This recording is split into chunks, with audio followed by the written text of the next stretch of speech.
I told you there'd be breaking news. The government's Rwanda policy has been ruled unlawful by the Court of Appeal.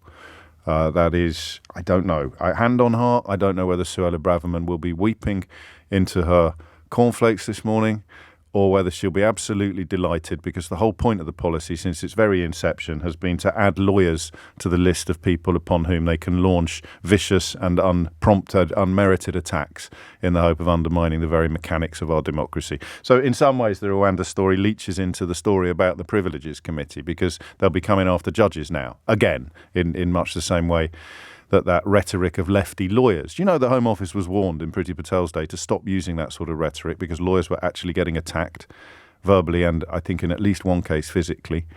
Do you think they paid the blindest bit of attention to those pleas from, I think it was the Bar Council or the Law Society, or quite possibly both? Of course not. So the UK Rwanda asylum plan has been ruled as unlawful. We'll have a look at what that means shortly. It's one of those days, isn't it? 4 minutes after 11. You've got the list of these politicians who've behaved absolutely abominably, and it's almost the top 10 politicians that we talk about most on the James O'Brien show. And then, of course, the Rwanda story dropped just after we came on air as well, and it turns out to be everything that we told you it was, everything that you told me it was, everything that we thought it was. I think what's particularly interesting here, I think they've been done by their own rhetoric, because the stuff that people didn't understand was always going to be the stuff that rose to the top during the proper legal scrutiny. So just some things. And listen, I hope you're still tuning into this show, even if you want to deport everybody back to where their great-great-great-great-grandfather came from, because if you're still there, then there's still a chance we can rescue you. But regardless of where you sit on the question of deporting people, what people believed and what was actually being proposed by the government were almost Brexit-like in their multifariousness. You know how there were 17, it turns out there were 17.5 million different types of Brexit. And no one yet can tell you what the right one was, but everybody's adamant that whichever one they've got is the wrong one. That is pretty similar here, because I remember Ian Duncan Smith being told during a live broadcast interview that this would involve genuine refugees being deported to Rwanda while their application was processed, at the end of which, when they were found to be genuine refugees, they would have to stay in Rwanda. So he's accepted an invitation to come on the telly or the radio to defend the policy and has it explained to him live on air. And he's shocked. He said, I'm pretty sure it was him. Didn't realise that even if you could have the strongest imaginable case for asylum, right? This is the point that I did my best to explain to you. You could have the strongest imaginable case for asylum. You could literally prove, you could bring with you a Taliban hit list with your photograph on the top of it, right? And it could be checked. They could do a full CSI on it, and they would come back and say, no, it's true. This fella is public enemy number one in Afghanistan, and the Taliban have put a $1 million bounty on his head. If he goes back to Afghanistan, he'll be dead before he gets off the plane. You could turn up in Dover with that in your pocket, and three things would happen to you. Number one, you'd be called illegal by these ghouls and vampires.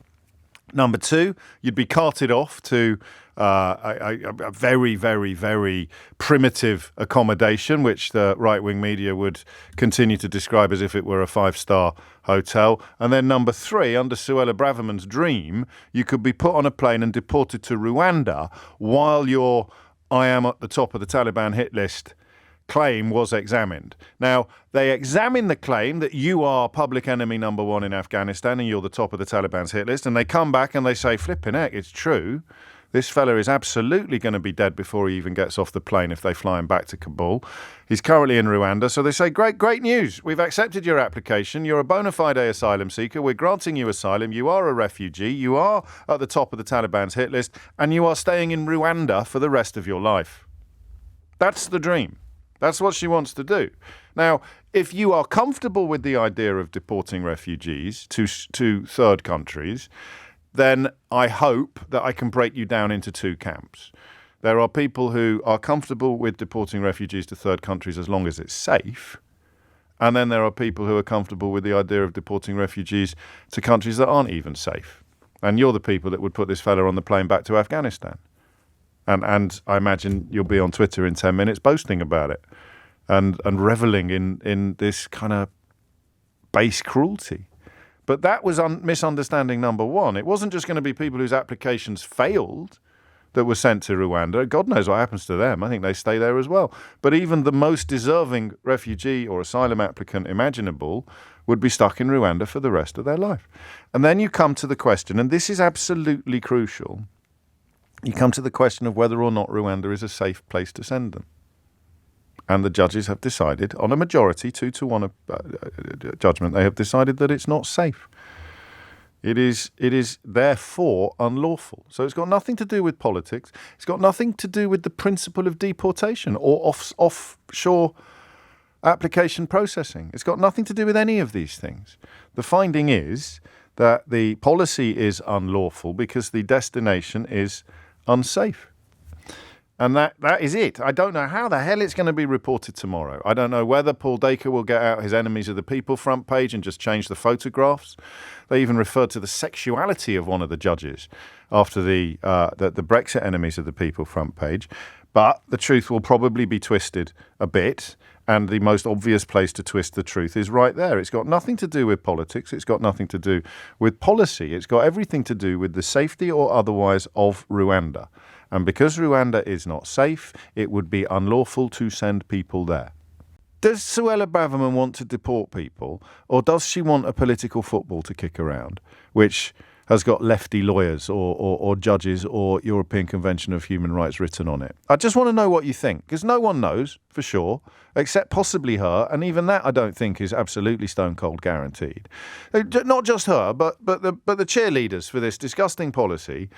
Do they actually want the planes to fly to Rwanda, or do they just want this to become a bigger and more febrile political football? Because I don't know. I don't know if Tim Farron's right, even though I've explored this possibility myself. What do you think they want? To deport people, genuine refugees, people on the Taliban's hit list, or to have a largely misunderstood but increasingly enormous political football to kick around the front pages of the Daily Mail and the rest of it? Do they want to deport people, or do they just want to try to reignite the immigration debate? Because as the general election approaches, they have got literally nothing else.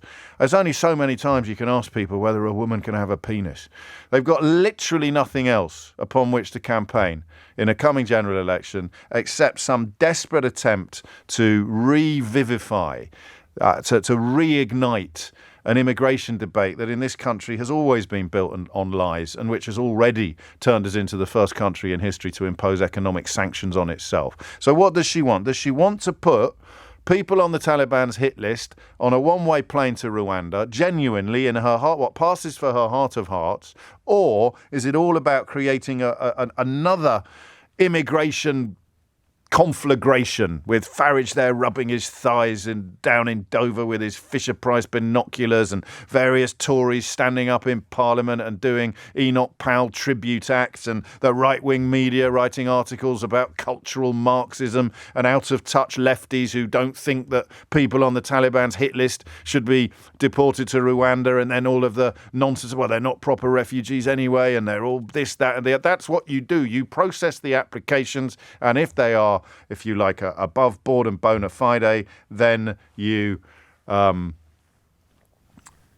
welcome them. God, there's a word you never hear in the context of these conversations anymore. Then you welcome them and encourage them to make a new life in this country and to contribute as immigration, as human beings born elsewhere have been doing to our society for pretty much as long as it has existed. So what is going on here? Is it a deep and disgusting desire to deport completely innocent, genuine refugees to the middle of Africa? Or is it just an attempt to get the immigration conflagration burning furiously once again? Because I think the second job, it'd be a lot easier than the first.